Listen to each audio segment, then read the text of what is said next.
So extend your legs forward, spread and open up the backs of the knees, and then roll your thighs out and bend the knees into Sukhasana.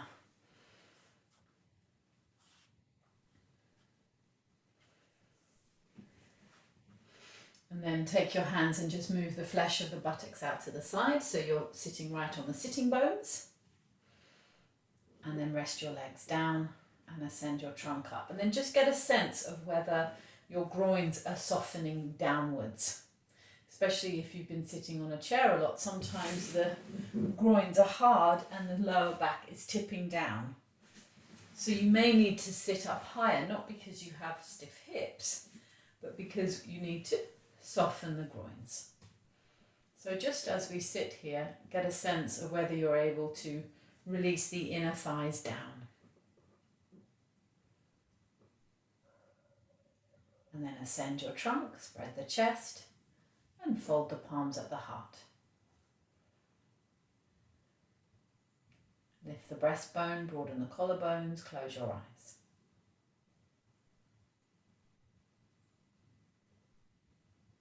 Notice the shape of your body and the physical sensations associated with this position. So what are the physical sensations that you're experiencing right now? So I can feel the edge of my feet on the floor. I can feel my buttocks on the blanket.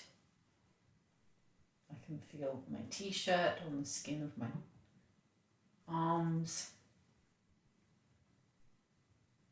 So what can you feel? And then from this more sort of gross physical sensations, what other sensations are here?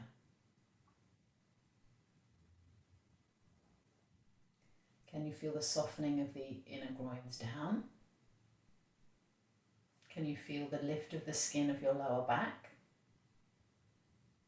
And how about the movement of the shoulder blades forward into your body and the lift of the front armpit chest?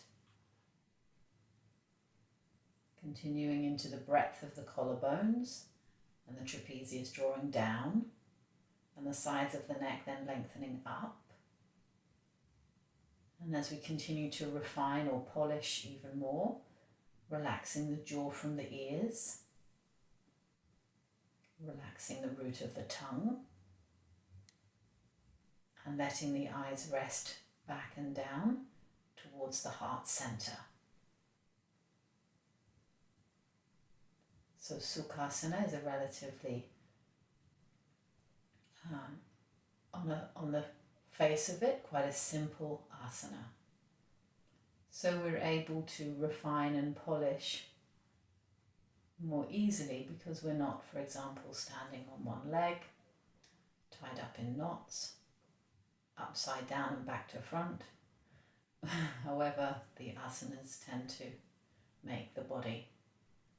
So feel the gross actions of the positioning of your legs, down, trunk, up, then the polishing, softening the groins, spreading the back,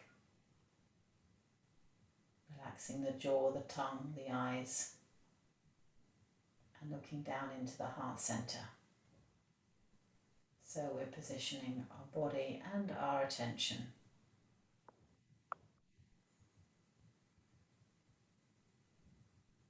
And let's affirm this unity of mind and body with chanting the Om, the Pranava, the resonance of this connection of mind and body, this conscious state. And exhale. Om.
it to your heart. Keep lifting the chest, adjust the shoulders as you rest the hands down to your legs. And keep the front chest lifting, draw the trapezius down to raise your head up, but staying completely connected with your body as a whole. And then open your eyes and straighten out your legs. Let's come to Tadasana.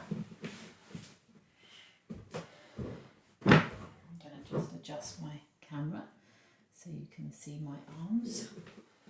So come to standing with your feet together. Extend your arms down by your side. Spread the soles of your feet.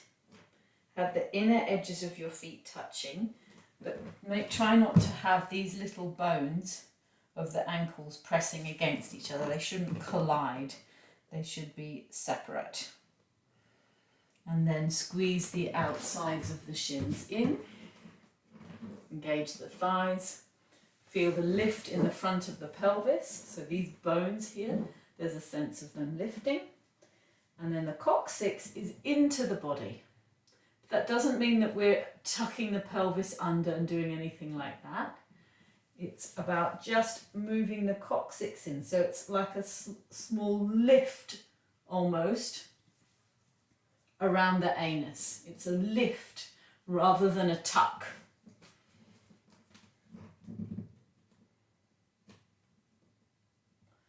That's moving slightly from back to front. And then lift the side trunk, lift the chest, broaden the collarbones, extend your arms down, look straight ahead. And then again, just reconnect with how we were sitting, the same process we now do in Tadasana. So feeling the gross actions of the straight legs, straight arms, chest lifted, facing straight. And then what are the slightly more refined actions?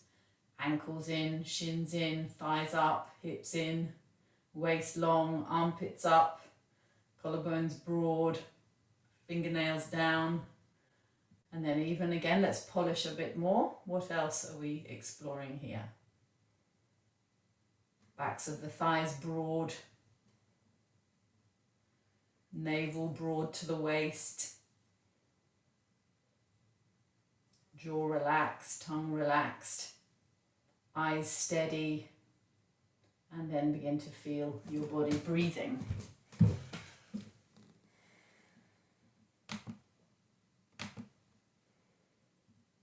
Then maintaining this kind of level of awareness, sort of from the gross to the subtle. We're coming into Urdhva Hastasana now. So stretch the arms forwards, palms face each other, and then extend your arms up to the ceiling. By having the hands facing each other, it helps us to firm the outer upper arm. So this shouldn't hang down, it needs to be firm. Firm it and keep it firm as you stretch up. Opening up the armpits but contracting the back of the arm into the shoulder. Exhale, arms down. Baddha Mulyasana.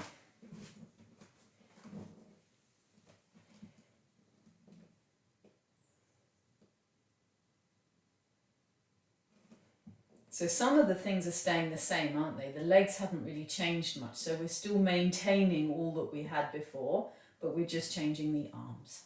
Arms down, and now change the interlace. So again, the same actions now as we take the arms up. So take the upper arms outwards, stretch the heel of the hand up, suck the fingers down, press the arms back by the ears, but keep those front ribs broad. Kiko, make sure the trapezius is drawing down. Then eyes steady, tongue relaxed, body breathing. And arms down. Then the next of the 5 shoulder extensions, right arm up, Gomukhasana. Left arm up, turn the arm, catch the hand.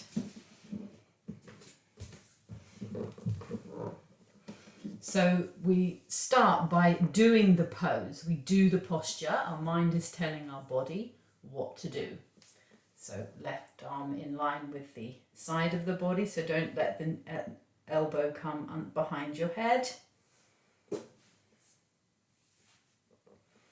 Right armpit, chest lifting, spread the hand to your back. So those are the gross actions. And then once you're in it for a little bit, then there's the reflecting on what's actually happening. What can you feel, and what are you going to then refine? So what can you feel, and then what refinements are you going to make to still create the pose? And then release, other side.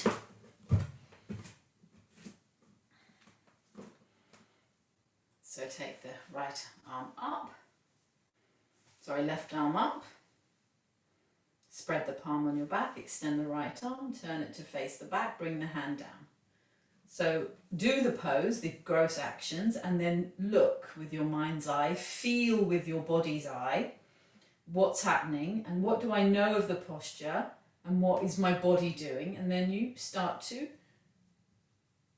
adjust the body to fit the asana rather than adjusting the asana to fit the body. So if the elbow is out, this right elbow, rotate the upper arm outwards so that triceps firm, and then the elbow will be more to the ceiling.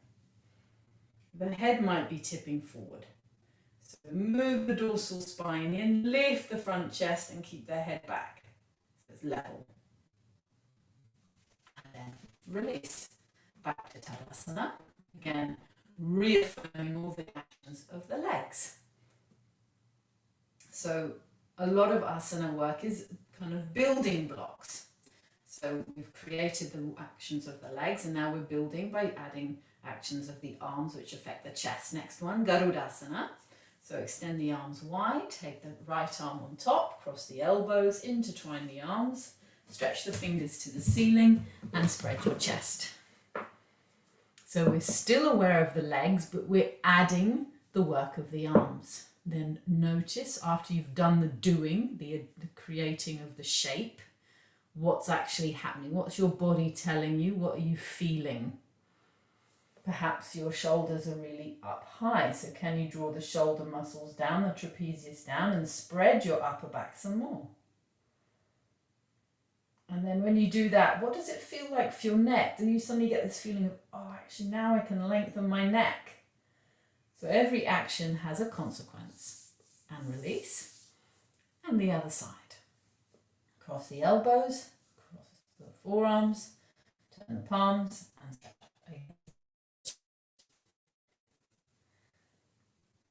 So in the third aspect of the tree of yoga, we come to asana. It's the third aspect of Ashtanga yoga, the 8 limbs of yoga.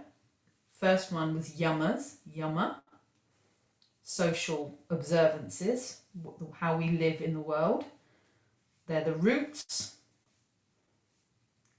And then release your arms and extend your arms down by your side. Tadasana. Then the last of these shoulder extensions, what might it be? Paschima Namaskar. So it's early in the class, so don't force, because you'll end up hurting your shoulder. Just go gently. Slide the hands up, lift the chest, and just be where you are. Don't force anything. So this is as far as I can get today. I did something to my shoulder earlier on in the week. It's just not quite recovered yet. So I'm going gently on it, but I'm not stopping.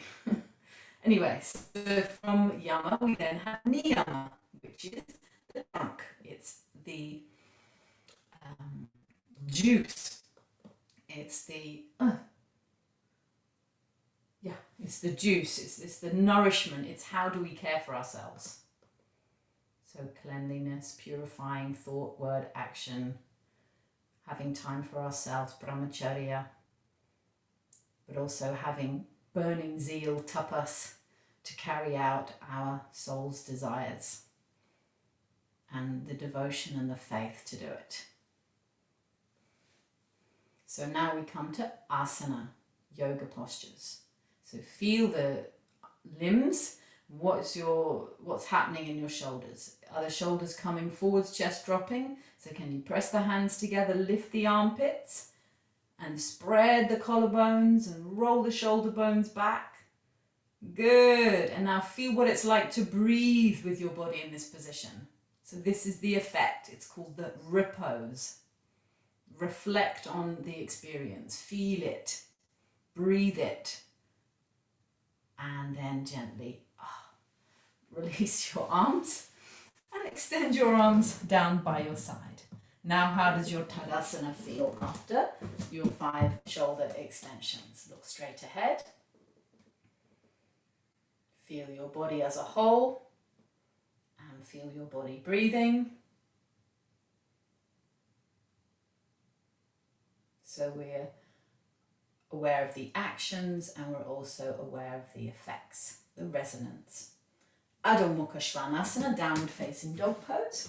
So lie down on your tummy, place your hands by your armpits, tuck your toes under, and as we prepare like this, I want you to feel that the thighs are pressing up, but your coccyx is moving in. So even here in your preparation for dog pose, press the thighs up and the coccyx is going in. Can you feel that? And then the top buttock flesh is broad. The gluteal crease is broad. And then push up into Adho Mukha Svanasana.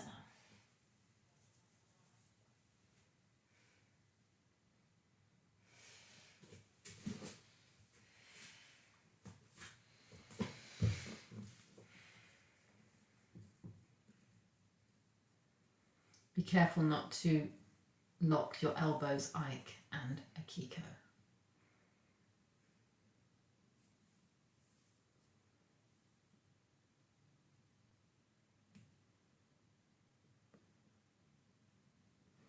So feel the whole posture, feel your body in the whole posture, and see if you can send your attention to different bits to wake them up.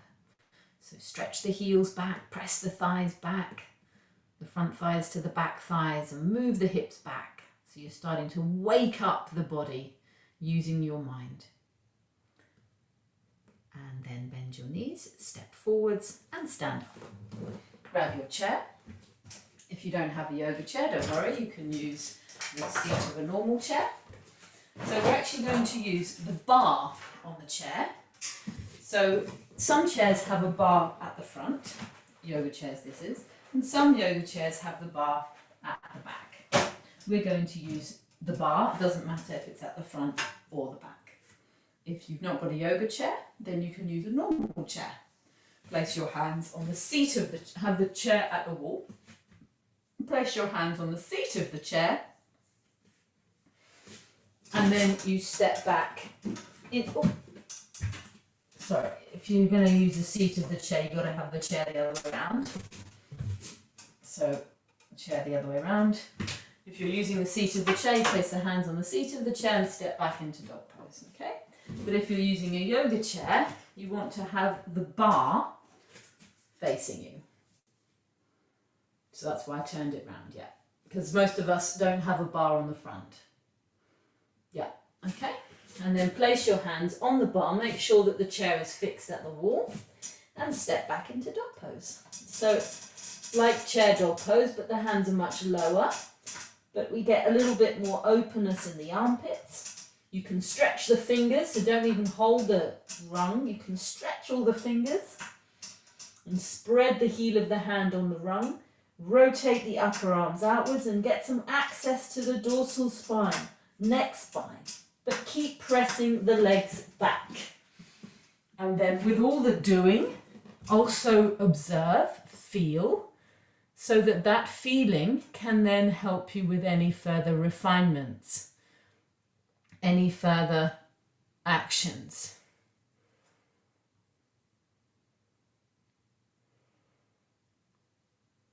And then step forwards to come up.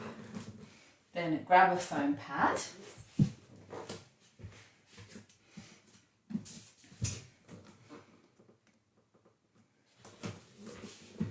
And have your feet hip width apart with the balls of the feet on the foam pad. Straighten the legs and take the heels slightly out. And now you really need to work to move the coccyx in and the frontal thighs back. Otherwise, we tend to sort of lean the legs back and the bum sticks back. So coccyx in frontal thighs back. Feel that grip in the outsides of your hips, and then extend up into Urdhva Hastasana.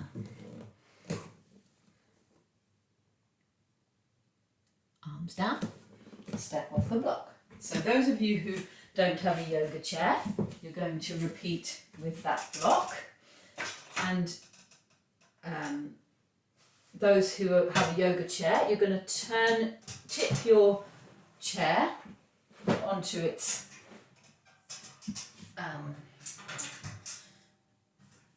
how do I explain? I don't know how to explain. Basically, you're just turning it over. So maybe I'll do it like this. So from here, you lift up the chair and you turn the whole thing over like that. Yeah. Okay, so do that first. Those who are using the foam blocks get 2 bricks.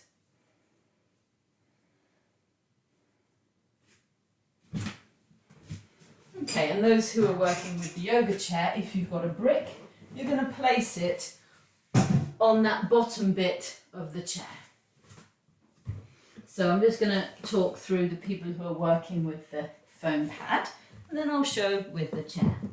So you're going to have your feet up on the foam pad, and coccyx in, thighs back, and then you're going to come forward into concave back.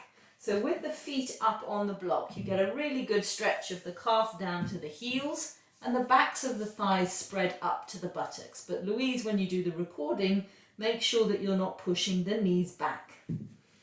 Okay, so concave back, Uttanasana, with the feet raised up. And we're going to be doing this with the chair. It's just a little bit stronger. So hands on the legs of the chair. When you step onto the chair, it sometimes makes a bit of a bang when the seat flicks back. So just be aware of that. Yeah, see, do you hear that? That's what happens. So from here, suck the muscles of the legs up, concave back. So holding the legs of the chair, spin the arms out, suck the muscles of the legs up and extend forward. Okay, so let's do this together. So step up onto your chair or step up onto your block.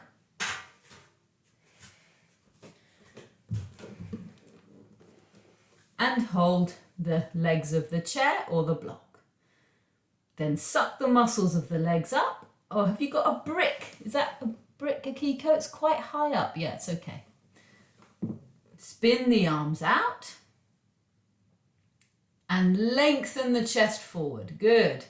Then see if you, that's it, bring the hands lower, Akiko, that's what I wanted you to do, well done. And see if you can bring the legs more and more to upright. And then lengthen the front of your body forwards, broaden your collarbones, but keep the coccyx into the body. But as you do that, spread the backs of the thighs away from each other. Walk your hands down, Ike. And stretch the calf muscles down to your heels and suck the thigh muscles up to the hips. As you extend forward, can you release your lower back there, Ike? So extend the lower back forward. You've gone a bit too low, I think. Yeah, that's it, even higher. Now move that lower back in and extend forwards and bring the legs to upright. That's it, it's starting to come now. Good. And then inhale, come up, and then step off your support. So just to mention, so I've got just a brick for my foot, because if you have more than that, you end up really high up. Some people are quite comfortable doing it down here with the feet not, with the heels not leaning on anything. Can you see? My feet are on the chair, but no brick. But I prefer having a brick because then my feet don't risk sliding down. So second time now, we're going to go into concave back stage. So this is what I mean, this bit needs to move forwards, moves in, and same for you, Alison. Move this area in more, and then keep that extending forward, and then come down. It's a strong stretch in the legs. You can see my legs are slanting back because they can't cope with anything with coming more forward. But as I stay in the pose, I might be able to start to come more forward, but not much, and then come up. Okay, so over to you. Feet on the blocks or the chair, and concave back. Have the feet hip width apart. That's moving in now, Ike, better. And then extend forward into Uttanasana. Keep the legs stretching up, keep the calves lengthening down, and extend your trunk forwards and down. Work the legs. Grip the outer shins in. So all the things that we did in our Tadasana, we need to do here. So Alison, take care that your heels don't start coming towards each other.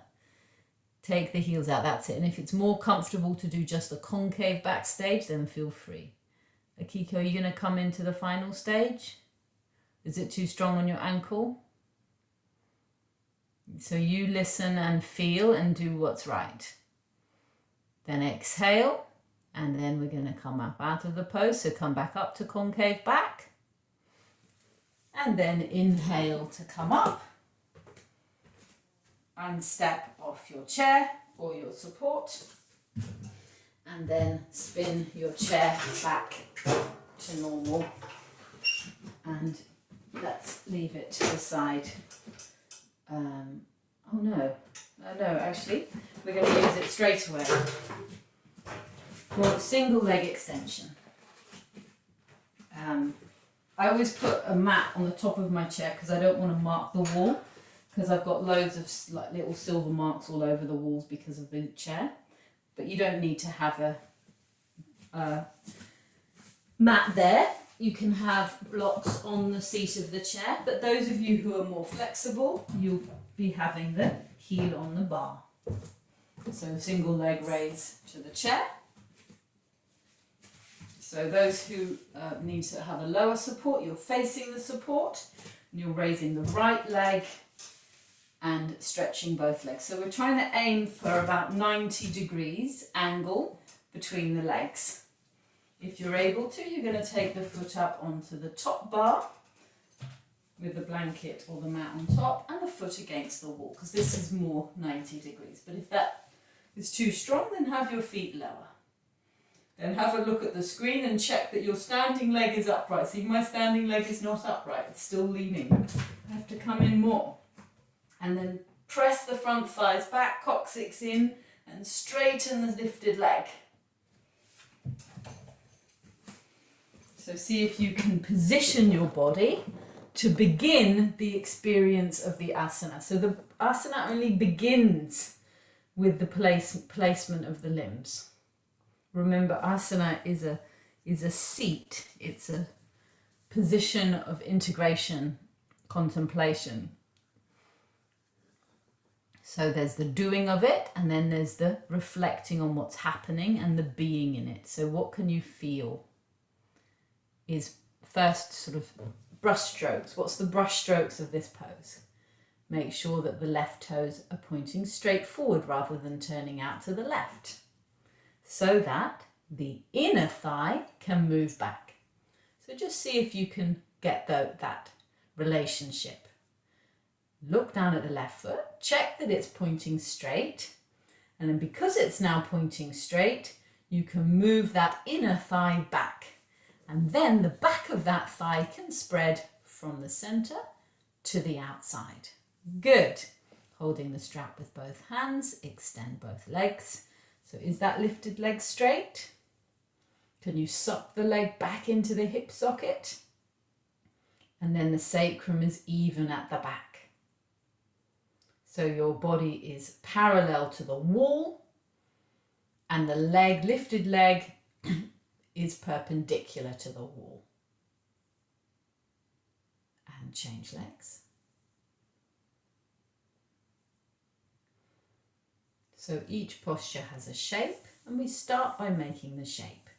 So now, keeping the right foot straight, well done Alison, raise the left leg. Body parallel to the wall, leg, lifted leg, perpendicular to the wall. Stand tall.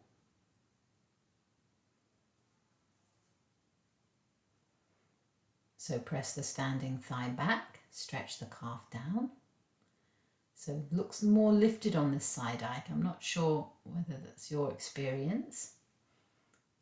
Akiko, you're leaning forwards in your body because I think the standing leg is still too far from the support.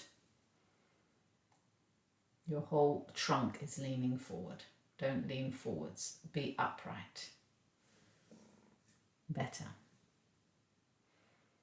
Inner thigh of the standing leg back, front thigh to the back thigh. Then lengthen the left leg from the buttock to the heel. And you draw the outer thigh back into the hip. And release.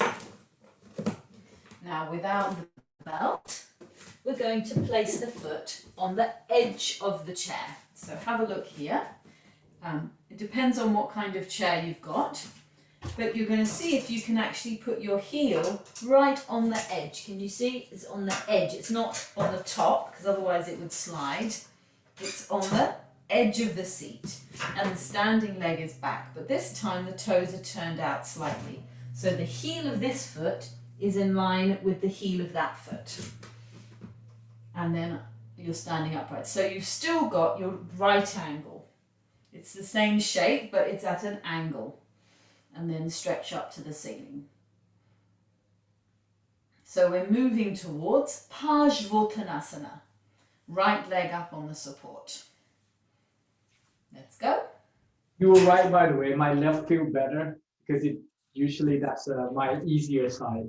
Sorry, say again? I would say like the leg, when my left leg is up, it's I can feel more lift. Yeah, that's my good side. Another side that I have to work more. Excellent. Okay, great observation. So when you lift the right leg, you have to work more. Yeah. Yeah, cool. So right leg up, left leg back. So make sure the left leg is slanting now rather than directly underneath you. Make sure your heel is pressing into something hard there. Take the left leg further back if you can. Left leg further back, Alison. That's it. That could be a bit wide there. Akiko, be careful. Now spread the back thigh from the inside to the outside. So remember, because of your ankle, you don't want to take things too wide. Go more for stability. Bring your leg a bit closer, yeah. And then extend your arms up, Urdhva Hastasana. Now suck the right leg back into the hip. Lift the front of the pelvis and move the coccyx into the body.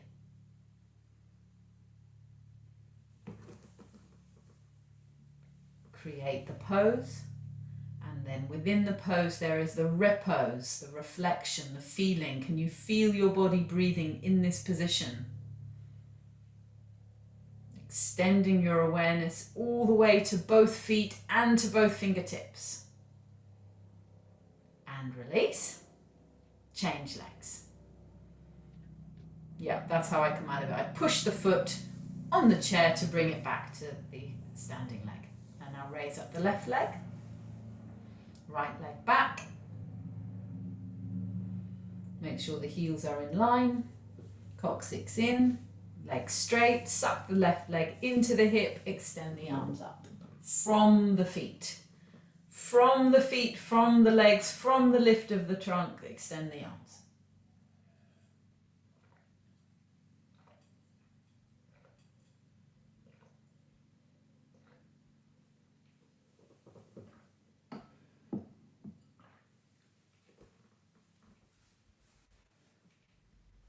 Arms down, leg down.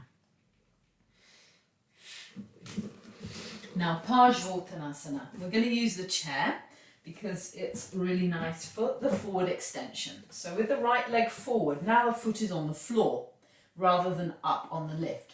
But we've still got to get the sense of this leg drawing back into the hip. So I've got to imagine that I'm pushing the foot into the chair and sucking the leg back. So drawing this way so the pelvis is level, so that you can come forwards and extend forwards along the chair. And when you stretch forwards along the chair, the front leg lifts up and back, so the pelvis is level. If you don't lift the front hip up, front leg up, then the pelvis will be tipped, so you don't get such an even extension in your back. So right leg forward, left leg back, turn the left foot out just like you did previously, heels in line with each other, just giving us a bit more space. Classically, it would be heel to arch of the back foot. Stand up. And now notice how much harder it is to right the pelvis. Can you feel how the pelvis is tipped forwards? Quite different from when we've had the leg up like this, and also different from when we had the foot on the seat. But can you recreate by sucking that right leg up into the hip and move the coccyx in so you get that lift of the front of the pelvis? Then stretch up, press that left thigh back and extend forwards along the chair. And keep sucking the right leg up and back into the hip socket. And then stretch your body forward. That's it. Keep drawing that grey stripe up towards your hips there, Alison. The grey stripe, the outer thigh. That's it. Lovely. Up into the hip as you extend forward. So Ike, be careful because your chest is opening a lot, but the lower back is taking more time. So let the chest come back up to the level of the lower back. And now put your attention into extending the lower back forward. And get that forward, forward, forward, and then begin to go down a little bit more, a little bit more, a little bit more. But don't leave behind one part of the body. So in the words of Iyengar, penetrate each part of the body.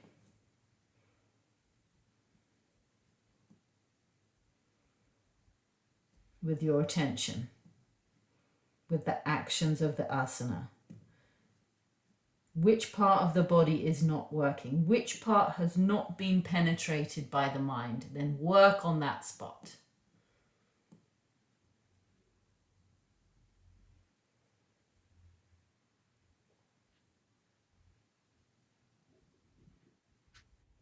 And then come up.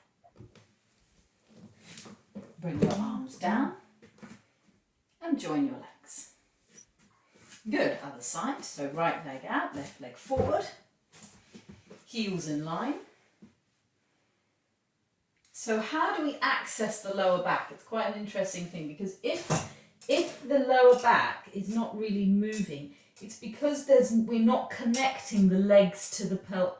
There's something's not happening in this zone. There's a wire loose. Yeah.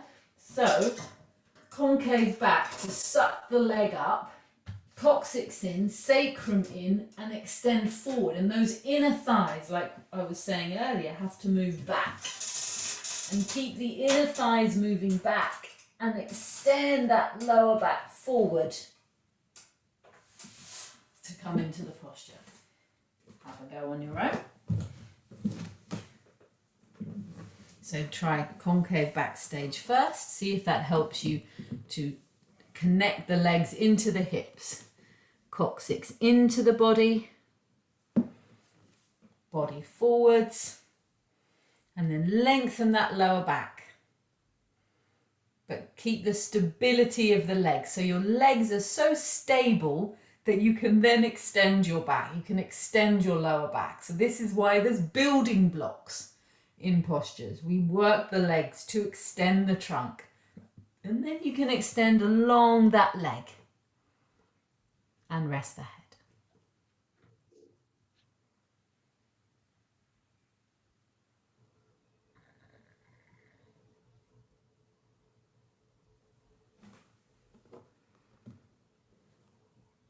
Exhale. Reflect, experience, feel. And then come back to concave back stage. Inhale and come up. Exhale, arms down. Join your feet and then move your chair away.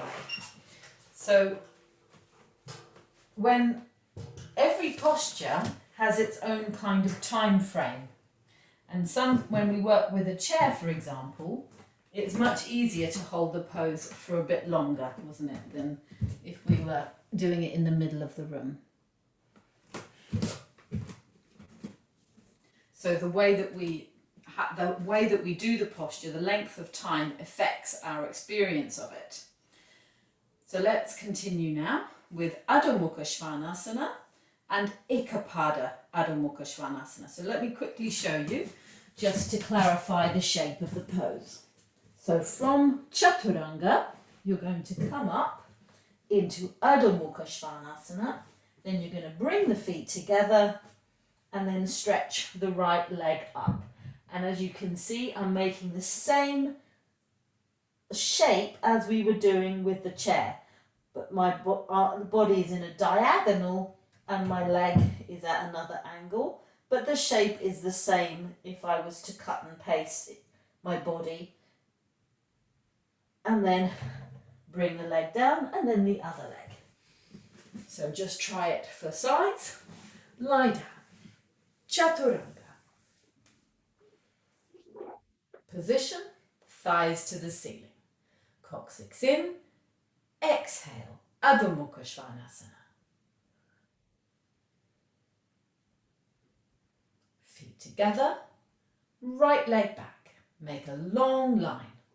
Keep the hips level. So we've been working so well on the pelvis. Make sure that you're lifting that inner thigh so that the pelvis is still broad and that lifted leg thigh can spread from the left to the right. And lower the leg down. Left leg. Raise the inner thigh up. Try and do it with a straight leg unless you've not got enough space like me. And lengthen from your hands to your feet. Make one long line. And then lower the leg. And bend your knees and see if you can hop forwards, if not just step forwards. So bend your knees, look forwards and lift your hips up to jump your feet forwards and then stand. Good. So we're just going to continue this briefly. So we've got a bit of a space issue for this. So I'm going to actually open the door. So I've got a bit more space. Okay, so Adho Mukha Svanasana, and then join the feet, and I'm going to do left leg Ekapada. So my leg's out the door, but you've done it now and you know the shape. But then this is the bit I want you to see. So from here, I've extended this left leg. So I'm going to bring the foot down, bring the opposite leg forward, for Virabhadrasana 1, then reach forwards, and again I've not got enough space, raise up that same leg that I had up in Ekapada, and that same shape of the body. Long, reach forwards with the hands and extend back with the leg. Then bend the standing leg, come back to Warrior 1, and then back to dog pose. And then we'll just sit down for a moment to have a breather, and then we'll do the other side. So if you know that you've got hamstring pull, knee issues, back issues, or menstruating, then you can put a chair for your hands so that you end up going forwards with your hands on a support like this. Can you see? But if you don't have any issues, then do it without any support. So make sure, move your mat back. So you've got space in front of you, and lie down once again in our Chaturanga position to come into dog pose. Coccyx in, thighs up, exhale, Adho Mukha Svanasana. Feet together, stretch the heels back and down as much as possible, and then extend the right leg back. Left leg back. Spread the back of the thigh, but keep the inner groin soft, keep the right inner thigh moving back, the left inner thigh moving to the ceiling. Make the leg straight, push the foot to make the leg straight, and then bring the foot down and And swing the right foot between your hands. Turn the left foot out slightly and come up into Virabhadrasana 1. Place the heel on the floor. Be careful, don't be too wide there, Louise. Bend the front knee, press the heel down, make a right angle hike, knee above the ankle. That's it. Now stretch that left leg. Now can you feel how well it stretches with the slight turnout? But keep that extension of the leg, extend forwards, and then reach forwards and raise that straight leg. Push the foot back and reach the arms forward.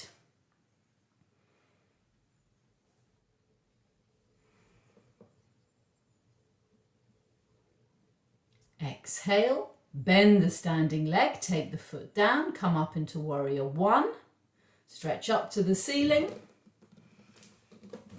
and then bend down over your leg to step back into dog pose. And bend your knees and kneel up. Just look straight ahead, just let your breathing settle and let this moment be your repose, feeling the effect of that little sequence.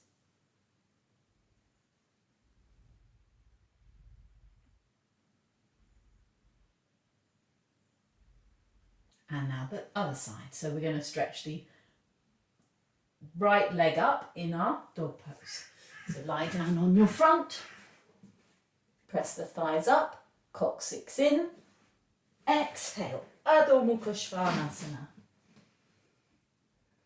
Feet together, right leg up, extend the leg, spread the foot, spread the ball of the foot, push into the heel, press the thigh up to the ceiling. Make your body long and then bring the foot down. Swing the left foot forwards between your hands. Stay low in the pelvis. Coccyx into the body. Stay low. Coccyx into the body and heel down. So the heel comes towards the midline. So the toe turns out slightly. And extend up. Coccyx in, bend the knee. 90 degrees hike. So you maybe are too wide because the knee's not in line with the ankle. It's like you're too far. Straighten that back leg. Then exhale, extend forwards and reach forwards with your arms and extend your leg back. Reach forwards with the little finger side and extend your leg back. Lift the inner thigh. Exhale, bend the standing leg. Take your foot to the far end of your mat. Come back up into warrior 1. Straighten and then bring your hands down over your leg. Step back into Adho Mukha Svanasana.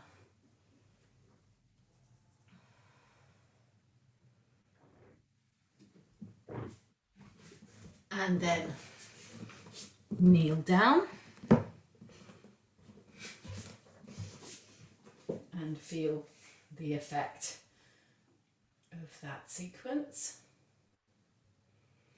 And then interlace your fingers behind your back. Lift your armpit and roll your shoulders back.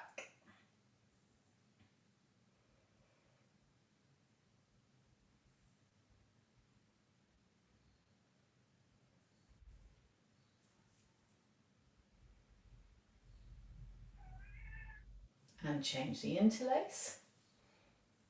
So feel the lift of the armpits, the spread of the collarbones, roll the shoulders back.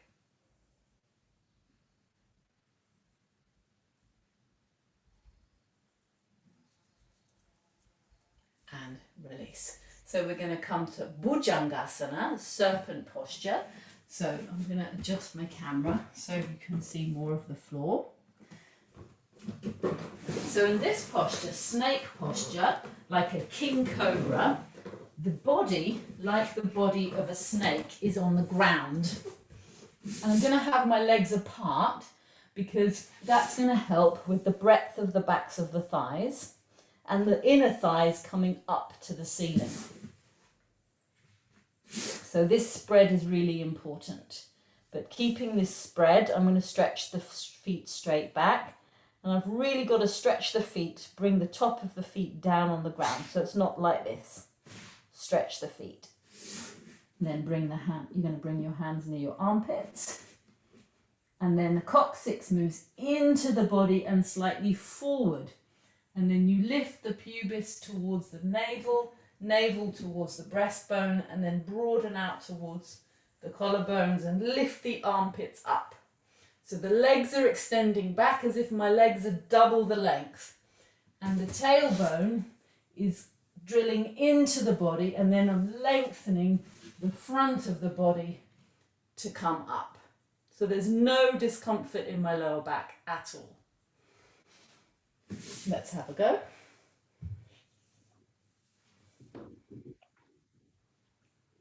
So you've got to plug the tailbone in to get an even extension of the spine.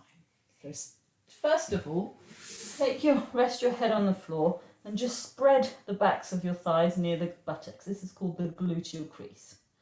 So let your heels drop out and spread the backs of the thighs from the inside to the outside. And then stretch the feet straight back, squeeze the ankles in, and then begin to get the coccyx to move into the body and feel the thighs becoming firm, but still try and keep the backs of the thighs spreading.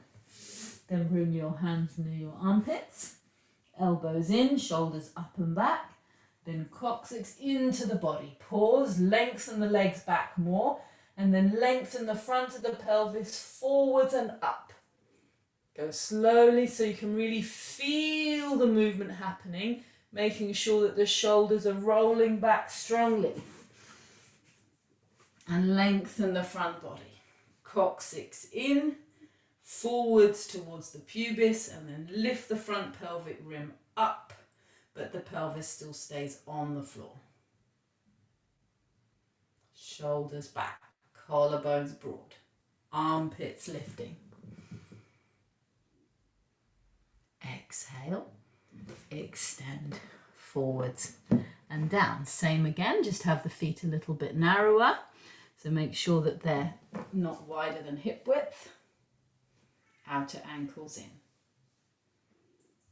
And again, exhale.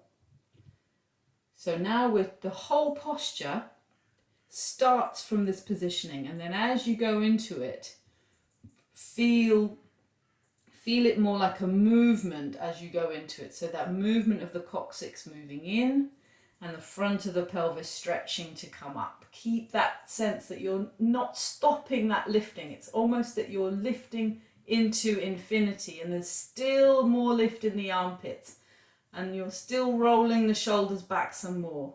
And you're drawing the trapezius down, and your breastbone's lifting, and this lifting feels like it's going on and on into infinity, but the increase is just more and more refined and more slight. But your awareness is in your entire body, from your feet forwards all the way to the front of the pelvic rim to the chest. And we're lifting up now, Alison, and the shoulders are back. Pelvis is on the floor.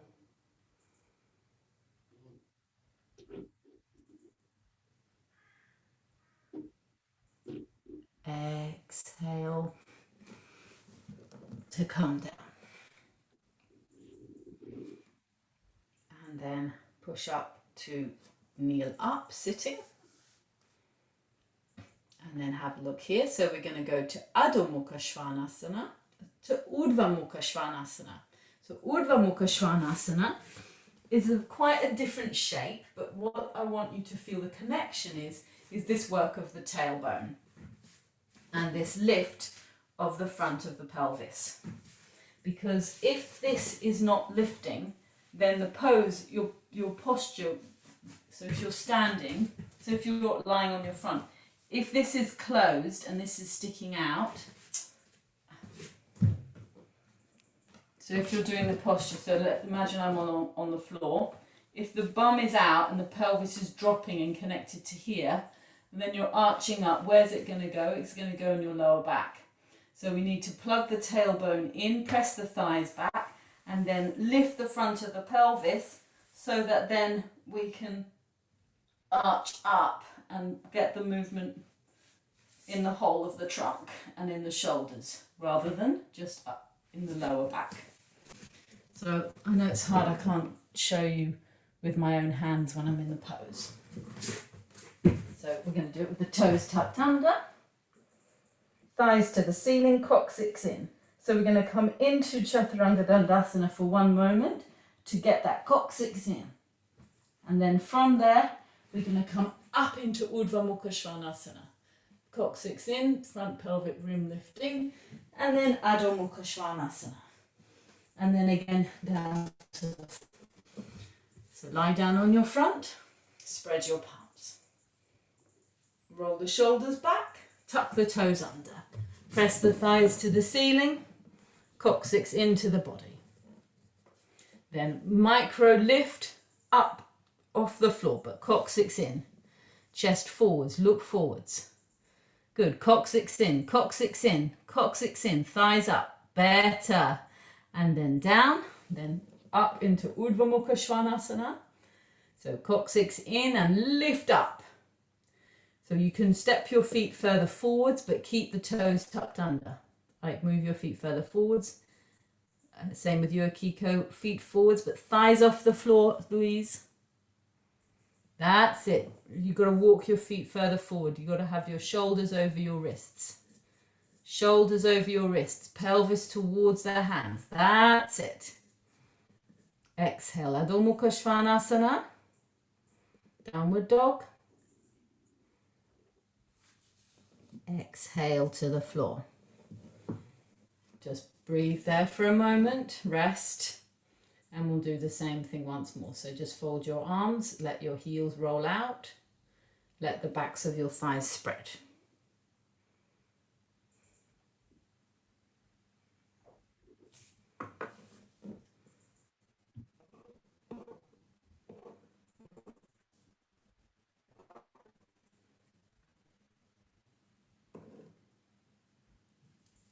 And second time.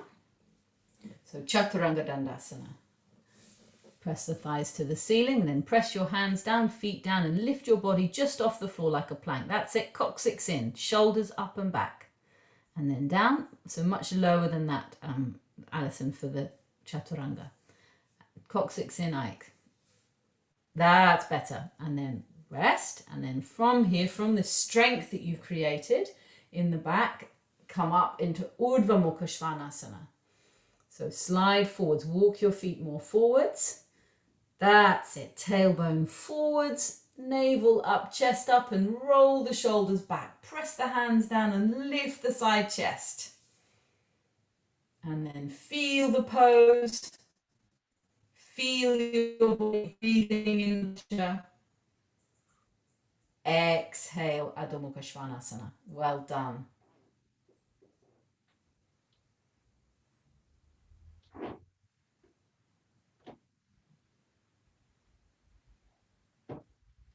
Hurts your wrists, yeah, it hurts your wrist, Alison, yeah. So I can show you how to use a folded mat to help the wrist a bit, yeah. And then exhale to calm down. And then sit up. We're going to do a couple of seated twists. So sit on a block, have another block in front. So can you see how with a posture like Urdhva Mukha Svanasana, the repose is quite hard to access because there's quite a lot of effort required. So there's a lot of will to stay in the position. But within that will, let us still have that moment of feeling, refining, polishing, breathing, contemplating, meditating, expanding your awareness to feel every single part of your body. So that's the challenge. Each posture has its own configuration of that. So Dandasana now, legs in front. So if each posture is a position for meditation, you can see how each posture has its own challenges to the body and the mind. So spread the soles of the feet and sit up tall. Bharadvajasana 1. Roll the right leg out, feed it across so it's in Sukhasana, like a cross leg. Then stretch the left leg back into Virasana, hero pose, but just in this leg. And then make sure that the inner knee is lifting up and that the knees are the same level so that this left knee is not poking forward. And then you've got your block behind you for your backhand. And inhale, stretch up. Exhale, turn to the right. Place your hands on your leg. Catch hold of the block that you're sitting on or place your hand down into the block behind you. Legs down, coccyx in, pelvic floor up, chest up, and exhale to turn. Roll the shoulder bones back and move the dorsal spine in.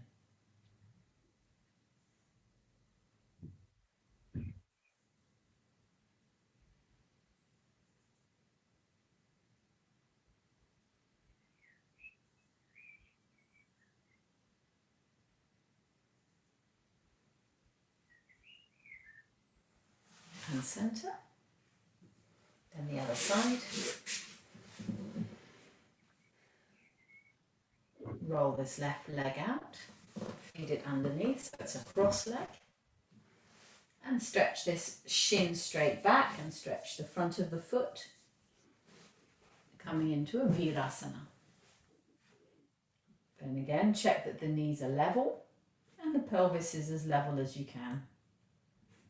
Stretch up, turn to the left, place the hands, inhale, lift, keep those inner groins going down, sacrum in, trunk up, exhale to turn.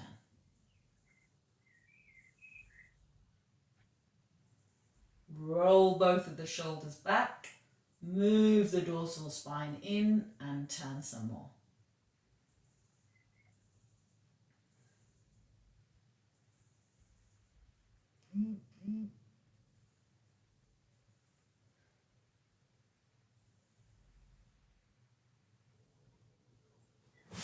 And center.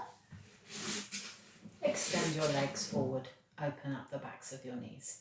Let's go to Sarvangasana now, shoulder stand. So we'll use the chair for Halasana later because I'd quite like us to do Ardha Halasana.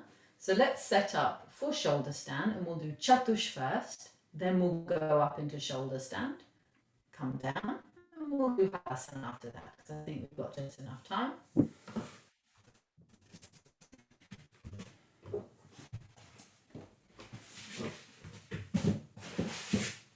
So place your 4 foam pads. If you're not doing shoulder stand, then still place your 4 foam pads because we're going to be doing Chatush Padasana. And do feel free to add blankets. I find that having extra blankets, well, not just me, that's a fact. If you're stiff in the upper back or the shoulders, having extra blankets will make it easier to lift the back, to lift the chest.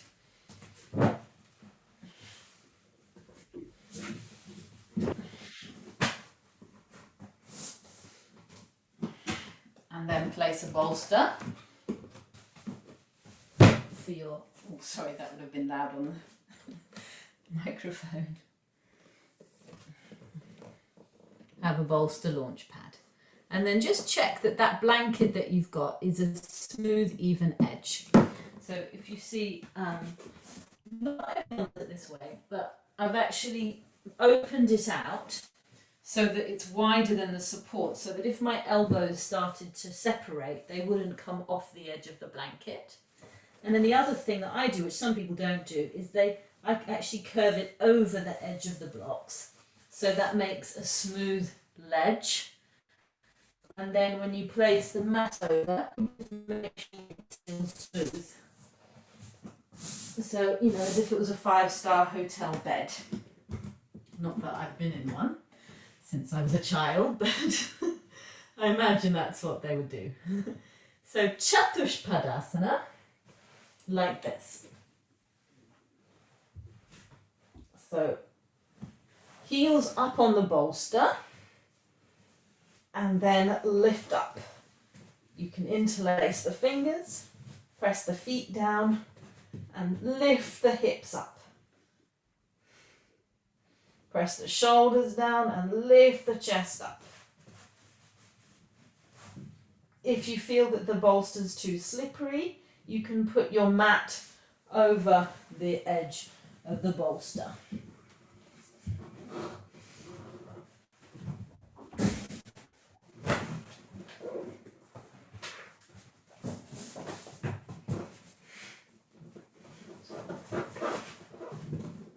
But it's quite nice to have the extra lift. You'll hopefully feel the lift under the shoulders. And oh, that's better. So heels down, up, to get that coccyx into the body, but keep the inner thighs going down. Lengthen the trapezius to the waist, but lengthen the neck away from the shoulders.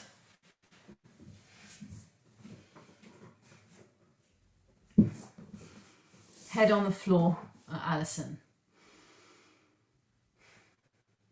Shins to your chest, Ike.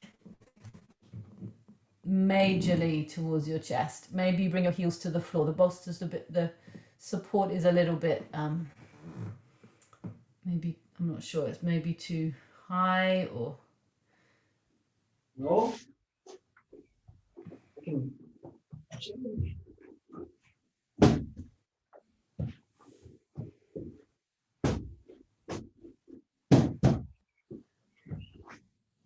Lift the chest. That's it, Alison, well done. Now shins to your face. Knee there, that's it. And then exhale. That's it, Ike. Your shins are more up right now. Exhale to come down. Then go up into shoulder stand. If you're not doing shoulder stand, then you can go into Setu Bandha Sarvangasana. So go up smoothly, evenly, without jerks.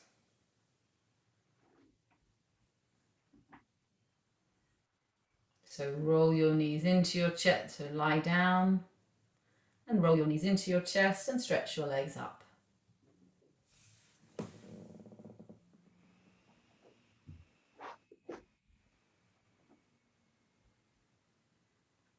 Go right on to the tops of the shoulders.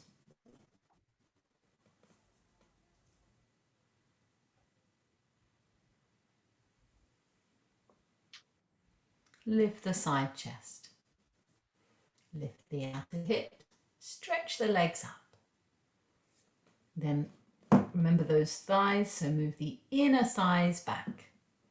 And then spread the backs of the thighs from the center to the outside. Stretch up the legs, extending into the inner heel, big toe mound, and keep rolling those thighs inwards, moving the inner thighs back. Coccyx in, sacrum in. Then once we've done these grosser movements, begin to polish and refine. Come down at any point. Then slide back and rest with your shoulders on the ground and your buttocks on the blocks and your legs on the bolster.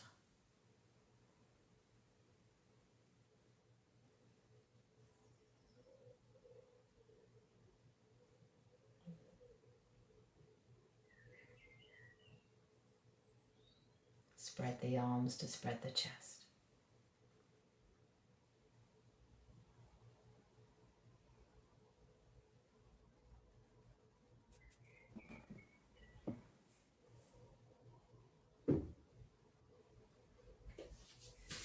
And then we're going to come down. So support your back with your hands and come down.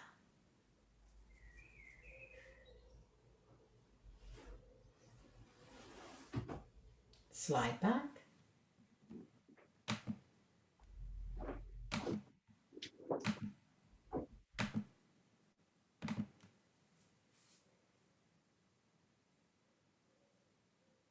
Then continue to slide back until your buttocks are on the ground.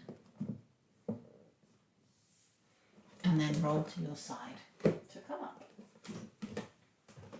So as I mentioned, we're going to do Ardha Halasana. If you're not doing Ardha Halasana, then you can do Siddha Bandha Sarvangasana. So for Ardha Halasana, you'll need 2 bolsters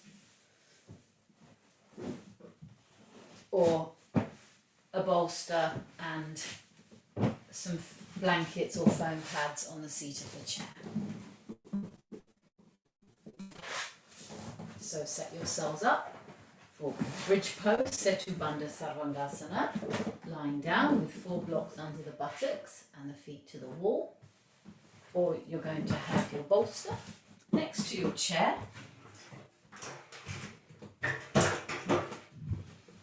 And then you're going to put support on top of that chair so that when you rest your legs on it, firstly, you don't want the chair to be cold, but also it needs to be the right height so that the feet end up lower than the thighs. It's quite nice to have a runway for when you go into it, so I put extra blocks here.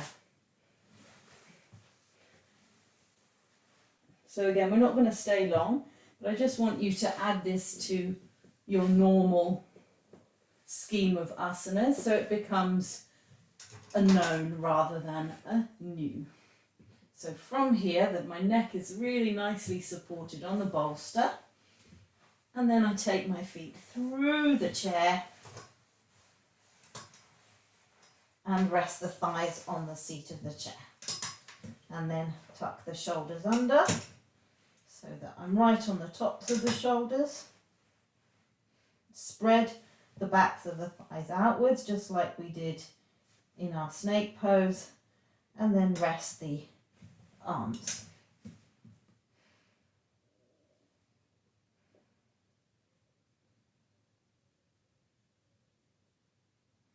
So the hips in line with the armpits.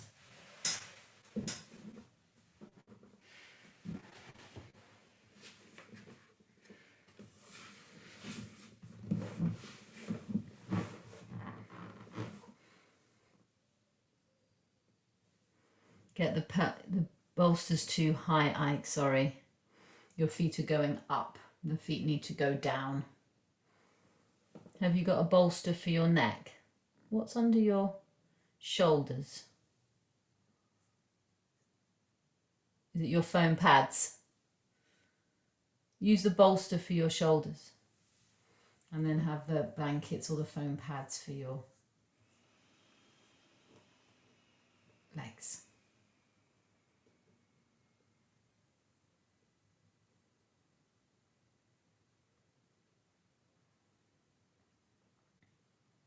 So roll the thighs in, press the thighs down, spread the soles of the feet, and then notice how you've created the shape of the posture, quite like upward facing dog pose, isn't it? Coccyx in, thighs down, chest open.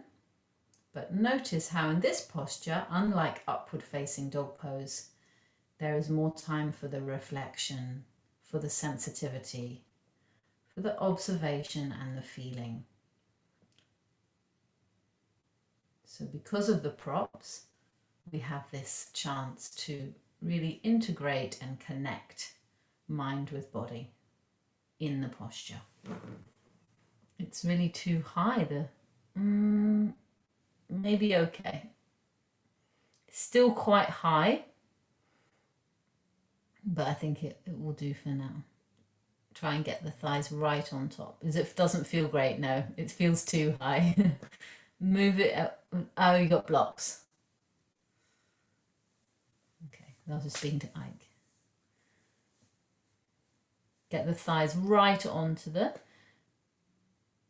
looks like you got a lot of flappy stuff. I can't see clearly, but what's that flappy stuff. You don't need a see, just a bolster. That's all. Nothing on top. Nothing underneath. And this is just a little towel, hand towel, just for the back of my head. So nothing else. You have a lot of extra bits and bobs there.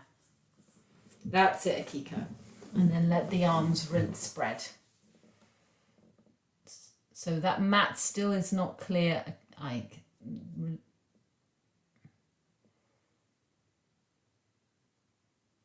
Yes, bingo. Sorry. Next time it'll be easy. So you've had a lot of doing for this one. Sorry about that.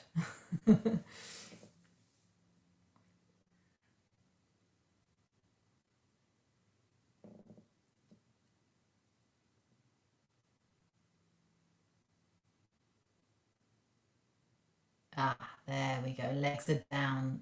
Bingo.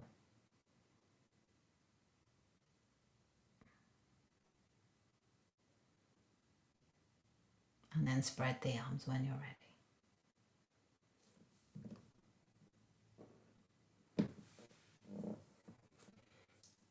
So Kiko, still feel that the shoulder blades are moving into the body. Take care that they don't drop down. And allow the buttock flesh to lengthen towards the feet.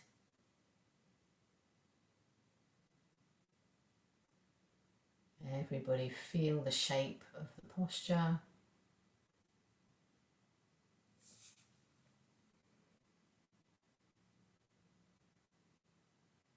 Asana is the art of positioning the body as a whole with a physical, mental, and spiritual attitude.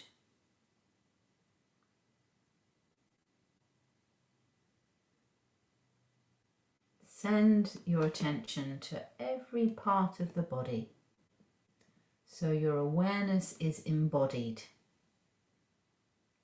Your intelligence extends to reach every part.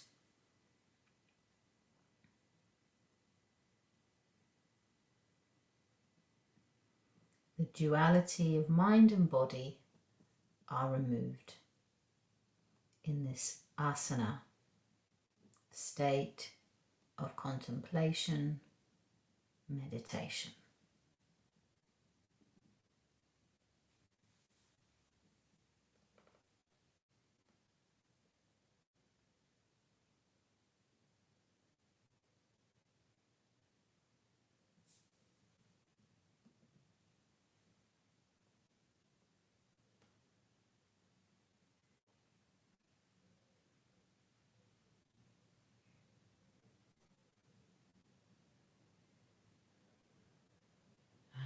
Come down in the next couple of minutes. So once you come down, you can do a cross leg forward bend if you wish, and then lie down in Shavasana. So we've got 8 minutes. So you can manage the next few minutes in your own time, listening to your body and letting it tell you what to do.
posture now.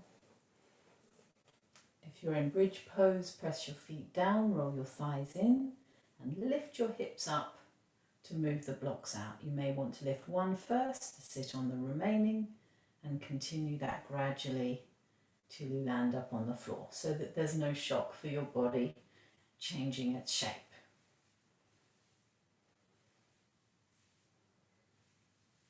Continue to go into Shavasana the others. Take your time, everyone. Listen to your body and let it guide this last part of the class. So, if you've come out of bridge pose, your feet are apart and your knees are together, and you can place a block underneath your head so your back can spread and release after the bridge pose.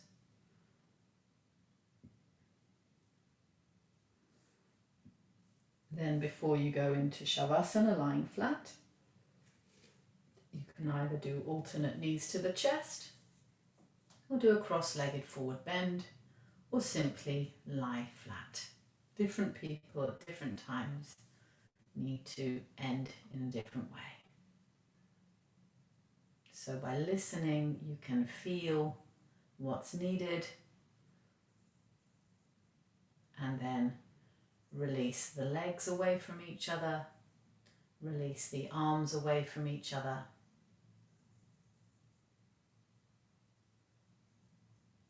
And after doing the actions to place the body into Shavasana, then there's the polishing, which is the letting go. Remembering that yoga is a practice of abhyasa, practice, and vairagya, letting go.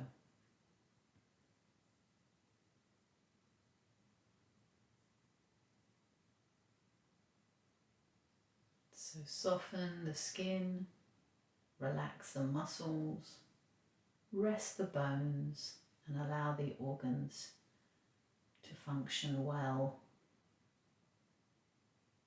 with ease.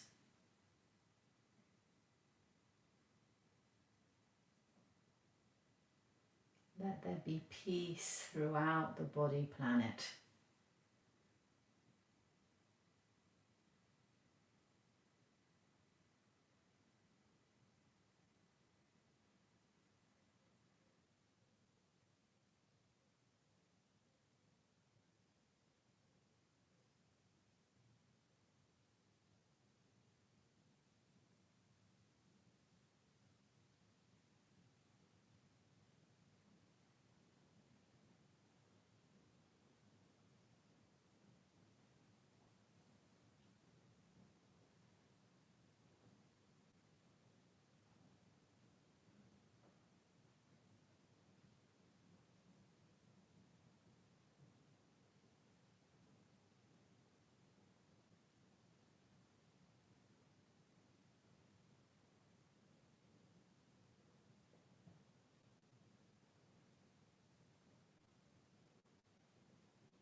bring your awareness to the surface of your skin.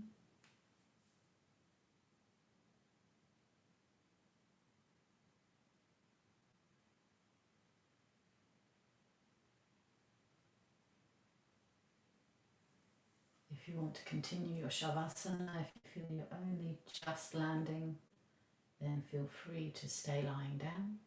But I'm going to close the class. You can do the closing either in your lying down position or sitting up to you. So if you are coming up to sitting, then carefully roll over to your right side and sit up. And then either lying down or sitting, just become aware of your body in the posture.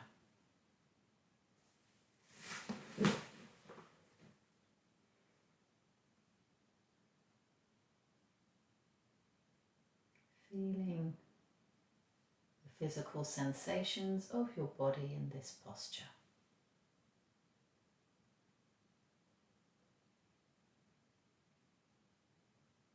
And then notice your body breathing.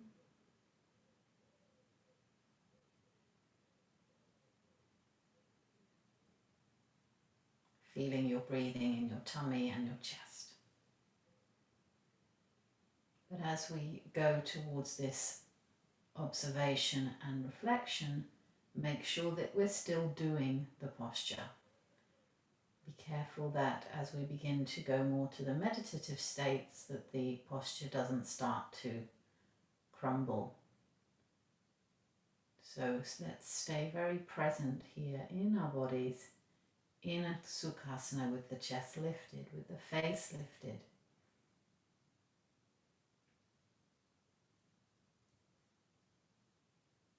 All the refinements of the asana.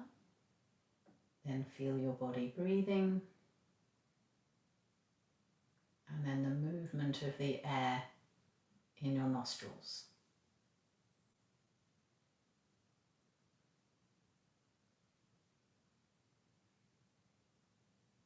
Fold your palms to your heart.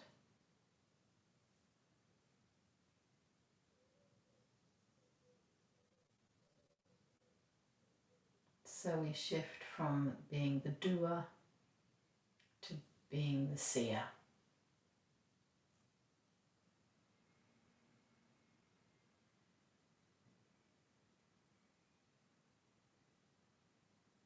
And this is our dance. So acknowledging the seer with a small s that looks out and reflects and is sensitive to what's going on.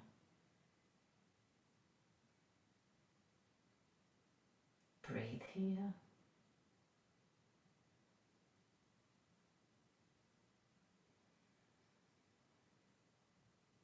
And inhale and lift your heart up and bow your head to the seer with the capital S that connects us all, the soul within.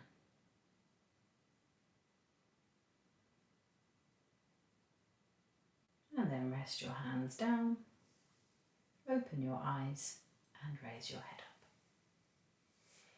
up. Namaste, thank you all.